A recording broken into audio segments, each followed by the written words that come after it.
Nilkamal Brahma Award for Best Script.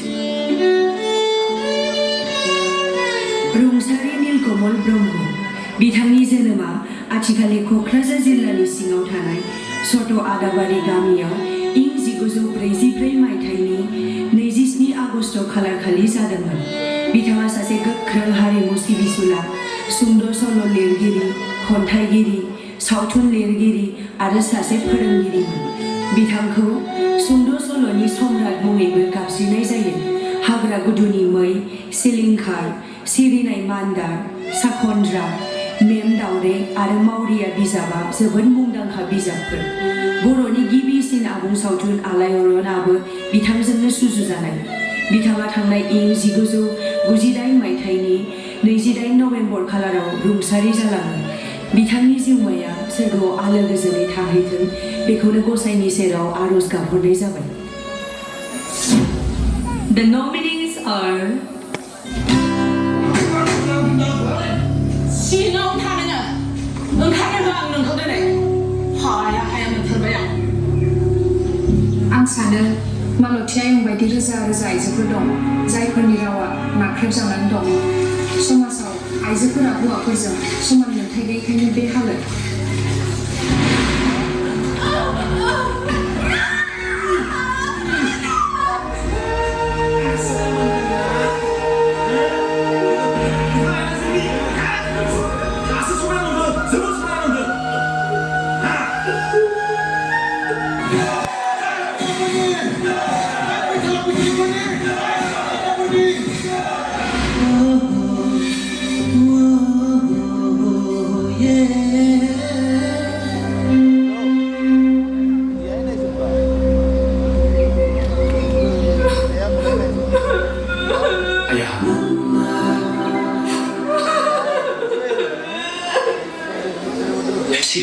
시다.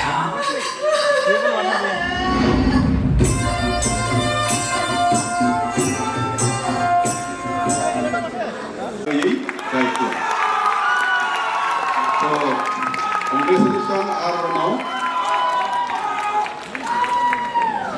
So give a big hand for the winner, Rajiv Brunel. A very unique name. This name will be very, very famous, Rajiv Brunel.